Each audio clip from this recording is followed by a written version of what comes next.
was trapped in the building, and we just started pushing our way through, and we managed to find a hole through the side of the wall. It was Columbus's darkest hour 1 year ago today. You guys, is everybody downstairs?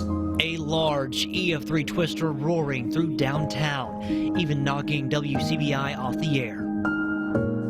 We've got a crew outside right now working on the generator. As a matter of fact, I just had 500 gallons of diesel fuel just pull up into the parking lot. In the wake of tragedy, we found beauty. The podium did not move a single inch, not a centimeter. It is not nailed down. It is not screwed down. We have moved it many of times. Some people may call it coincidence. I think God's letting us know everything's going to be all right. Tonight, rebuilding parts of our community. Thanks for joining us at 10. It's been a long, non-stop working year trying to get parts of Columbus back to what it was before that tornado wreaked havoc on the friendly city a year ago today. This afternoon, another glimpse of hope as city leaders and the congregation of the First Pentecostal Church that was destroyed in that storm, they meet today to commemorate the day that changed lives forever. It's a new beginning for the congregation of the First Pentecostal Church in Columbus. We're ready to get into our home and to be able to reach people. This is where the church once stood. February 23rd, 2019, an EF3 tornado ripped through, nearly wiping the church from its foundation, leaving church members heartbroken. At first, it was like a feeling of misplacement. A day of sadness a year ago is now transformed into joy. This feels like we're home. We're back home is what it feels like. So. These plans were unveiled of what the new church is going to look like. You may remember last year, Pastor Steve Blaylock told us a baptism service was planned for the Sunday after the storm, which went on as planned. And this year, more people were baptized, but this baptism meant a whole lot more. And baptism is a step of faith, and it recognizes a new birth. And so that's what kind of today means, is that, you know, we're going to go on. Everything's being renewed.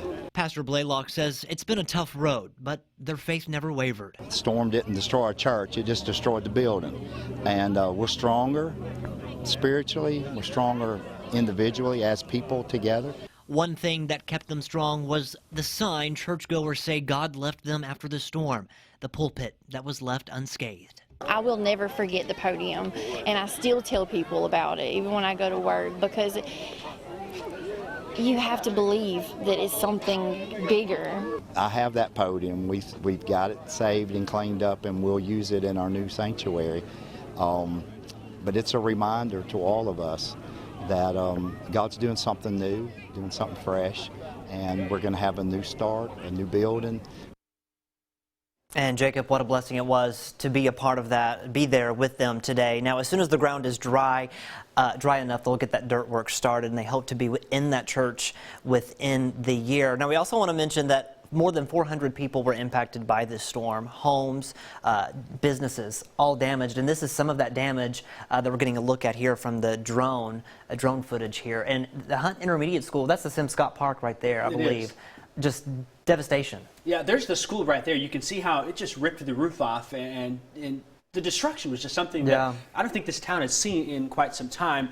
And we saw these images the day after. They still shock us a year later, but how far we've come, Scott. Yeah, a long way. We also want to remember that we are sending our thoughts and prayers to the family of Ashley Pounds. That storm did kill her in the storm, and then that one man killed working on his roof fell. So, you know, a lot of people impacted by this storm, and we're definitely remembering them. Absolutely. This is the track that storm took. I mean, you could not pick a worse track for the storm to come through. 137-mile-an-hour winds, EF3 ranking, touching down just southwest of WCBI, Scott. It carried to the north into the east of Garno Boulevard and Tuscaloosa Road, did damage in waterworks, and then headed down Highway 50 towards town. So the track itself just very devastating. That wasn't it, though. And then the flooding that came after. We had a lot of flooding in the area, too. It was something a lot of folks remember. And so we can see that flooding is something that we've got here. And we'll pan over and check out this video here. This is what it looked like at the park from the water from the Tombigbee River. This was just some of what we saw in the region. Not only did we see it here in Columbus, we saw it all across our viewing area, seeing widespread significant flooding, something many of us remember. We had a lot of rain here. The last year, during February, we saw 12 to 16 inches over a large chunk of our region will likely remember 2019 in February for a long time here to come. Tonight, temperatures are dropping down into the 40s. We do have some showers that are moving on through and some more showers on the way. We've got details on that coming up later on in the show. All right, Jacob, thanks so much. Well, parts of Gardner Boulevard is down to one lane after a sinkhole opens up. This is here in Columbus. It's right next to the Wendy's on Gardner Boulevard. Police say that it appears a sewer line has washed away part of the support of the roadway there.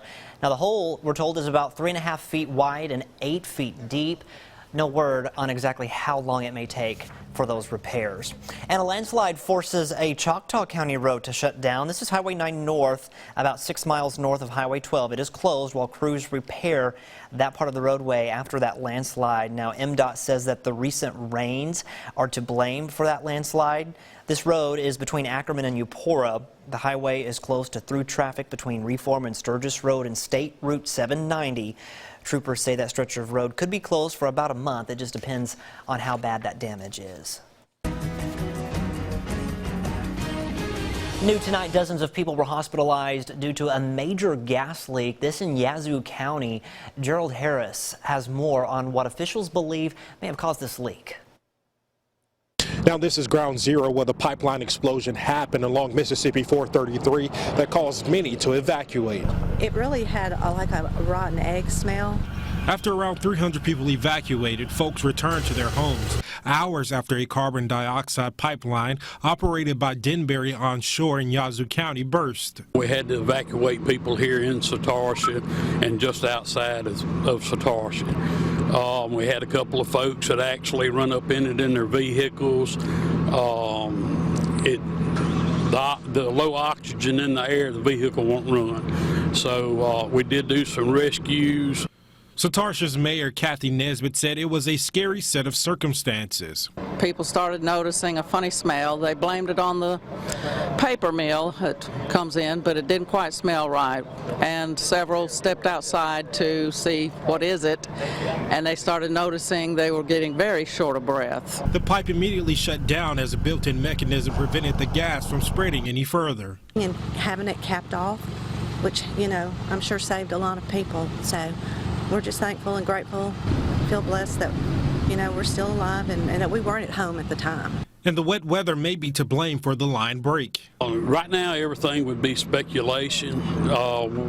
We're kind of thinking that the ground, with all the rain that we have had, we actually think that the ground shifted and pulled the line apart. All roads are open and multiple agencies, including MEMA, responded.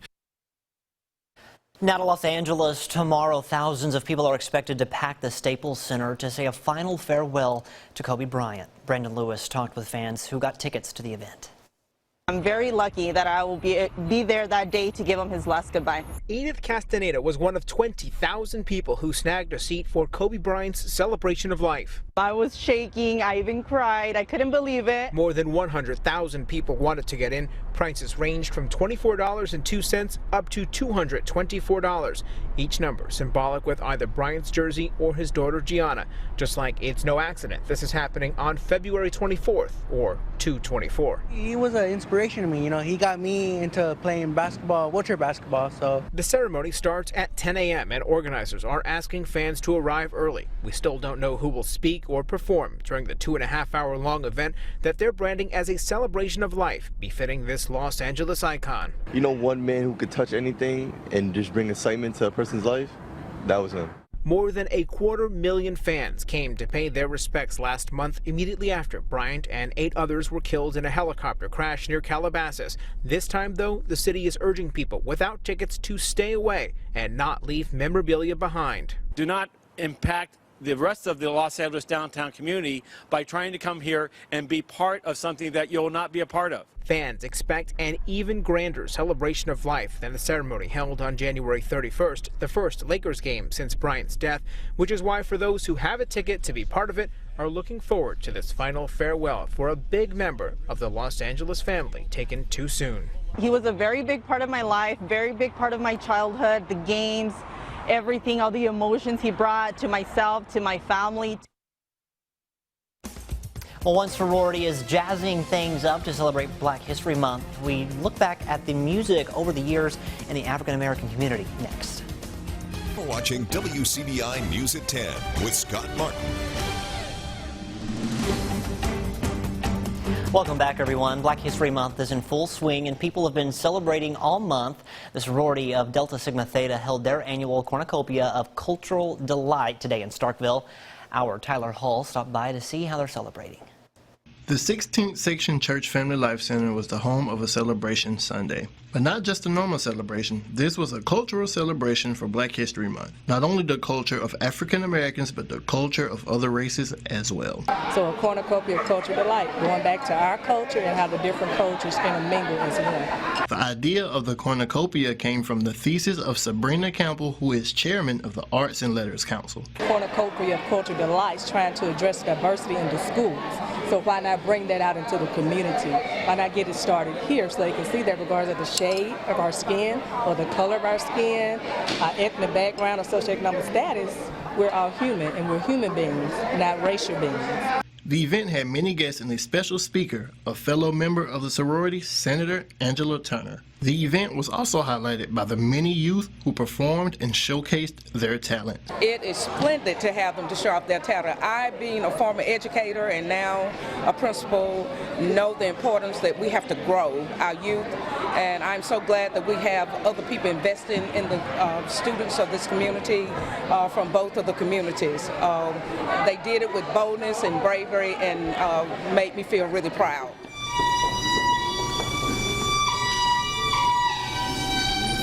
Reporting in Starkville, Tyler Hall, WCBI News. Event organizers say that they hope they did a good job in showing off the talents from the youth from surrounding counties. And we're going to send things over to Jacob. Jacob, by the sound of that fiddle, I think they did a good job. I would agree with you there. So we'll be watching for some rain tonight too, I think, in the region. It's been, you know, we said this earlier, it's got cooler as the day went on. And that's interesting you mentioned that. It's called evaporative cooling. So think of when you step out of a shower, the cold kind of quick. Well, the atmosphere is doing just that. We see on our radar some showers showing up, and it's evaporating before it gets down to the ground in most spots. Still, showers will increase as we head into tonight. Rain and storms expected tomorrow. We'll time it out and let you know what to expect coming up right after this. Alert AccuWeather forecast with meteorologist Jacob Dickey. There were a few light passing showers earlier in Tupelo. Not really seeing a whole lot out there right now. It is cloudy with winds out of the south and east at 5 miles an hour. Sitting at 48 in Tupelo. It's also 48 in Columbus, 50 in West Point this evening, 49 in Vernon, 47 in Bruce. We've got some light showers showing up on radar here. A lot of this is evaporating before it makes it to the ground, but where we start to see some of these darker greens and yellows, perhaps showing a better chance of getting some of that moisture down. For many of us, we'll have to wait till after midnight to see some showers into the area, and we'll have this first batch come on through. Our low pressure spinning up here out from the Oklahoma Panhandle. That will be the source of rain and storms for us here for the next 24 hours. Tonight, look for some scattered showers during the evening hours, overnight tonight, early tomorrow. We'll drop down generally into the mid to upper 40s in the region. South and east winds 5 to 10 miles an hour. The later we go, the better the chance for rain in the region. Many of us, again, waiting till after midnight. Getting down to 48 in Columbus, 47 in West Point, Eupora down to 46. Tomorrow brings some scattered showers and a few thunderstorms into the region. South and east winds are between 5 and 15 miles an hour. I've got us climbing into the low 60s for many of us. We'll get to 61 in Shannon, 61 in Smithville. Good evening, Pittsburgh, getting to 63. Some areas of rain and a few thunder showers for West Alabama. Kingville at 59, 58 in Detroit, Carrollton at 61, and into the Golden Triangle. Mayhew, 62, 62 in Palo Alto, 63 in New Hope. I've got Brooksville also at 63. As we look ahead here, here's what we suggest overnight tonight. Some showers picking up on radar. Nothing concerning, perhaps helping you sleep a little better tonight. Maybe some drier time tomorrow morning, but still scattered showers during the morning commute. And then we'll see some waves of showers and storms during the morning and afternoon hours in the region. I'm not really concerned about a severe threat with this. That's good news. I just won't rule it out at this point. A very low threat here. By the time we get to Monday night and early Tuesday morning, we have dried things off.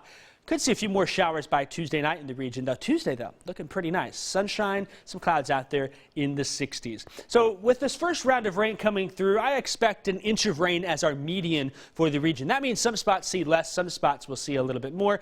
We'll watch for some localized flash flooding. I don't think the rivers take any big rises here. This first front comes on through, and as it does so, it dries it off. This second front is what brings us some much colder air into the region. We've got sunshine Thursday and Friday, but our temperatures are down into the 40s and low 50s here. Looks like a nice weekend ahead. The Bulldog women losing a tough one back at home this afternoon. Courtney talks the difficult loss when we come back. WCBI Sports with Courtney Robb. It took Mississippi State head coach Vic Schaefer 8 minutes into game action against Alabama to do this with his jacket. And that's not because the Bulldogs were losing. At that point, Schaefer's squad was actually up 15-9.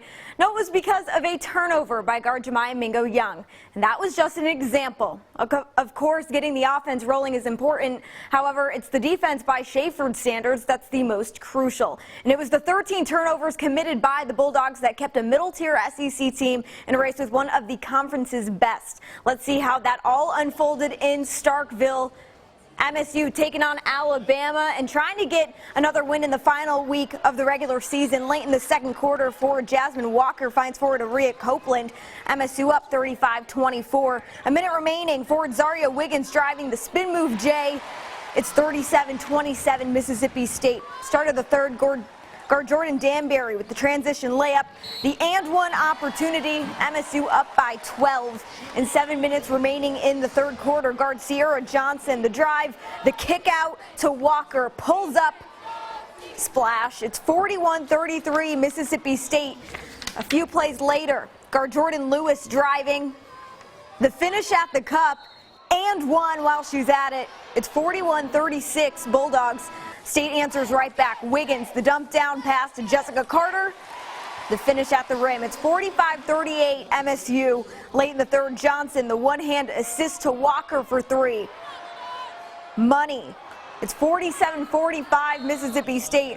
And guard Maya Taylor finding Rakia Jackson, pulls up, gets it to go. It's 51-45 State to end the third quarter, but it was the fourth where everything unraveled. The Bulldogs unable to hang on to the lead. They fall to Alabama for SEC loss number 3 of the season, 64-66. Coach Schaefer talked about where the game unraveled. Take a listen. A couple of turnovers that resulted in layups.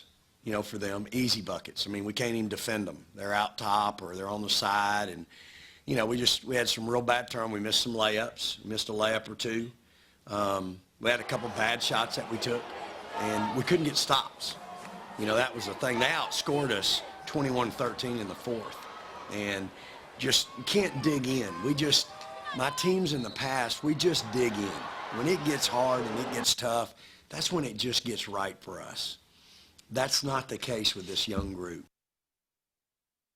The most exciting thing to happen at the Pavilion at Ole Miss this week actually has nothing to do with basketball at all. Other than the fact that it took place Saturday in the middle of Ole Miss playing Alabama, the Rebels have this fan-involved promotion during breaks where someone has the chance to putt a golf ball from 94 feet for a chance to win a brand new car. Sounds pretty good, right? But definitely not easy. Well, in this case, it was 84-year-old Marianne Wakefield who was selected.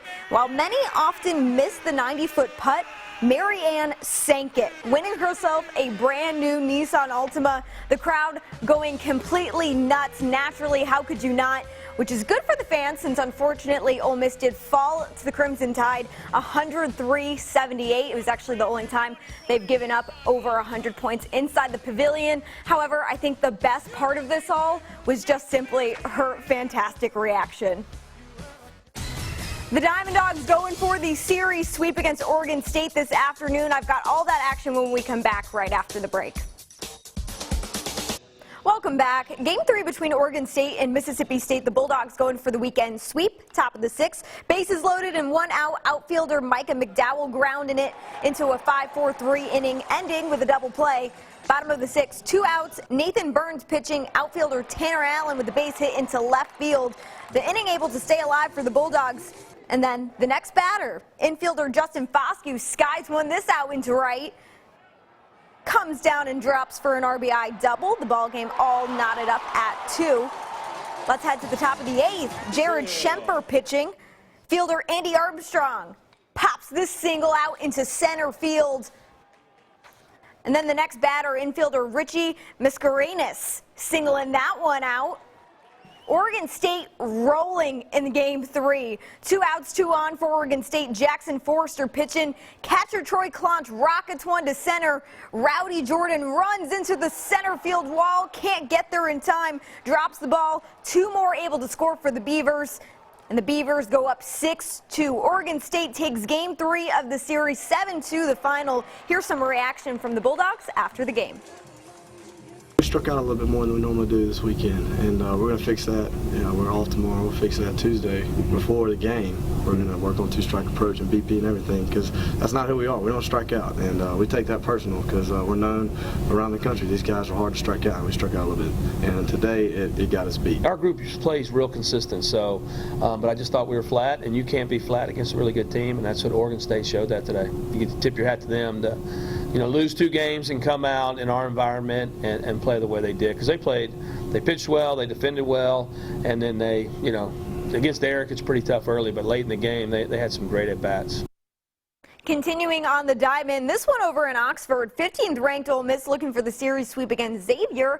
The Rebels get away with it, dominating courtesy of an 8-run inning in the 5th. Ole Miss able to come away with the 13-3 Game 3 victory. The Rebels combined for 35 runs total during the weekend. Next up, Ole Miss hosts Southern Miss Tuesday for a midweeker at 4 p.m. That's it for sports. We'll be right back. Stay with us. Well, Jacob, it's a little cooler out there today. It is a bit. Tonight. We've got some showers, and we'll keep you updated on the app. All right, thanks. Thanks for watching. Have a good night. We'll see you tomorrow.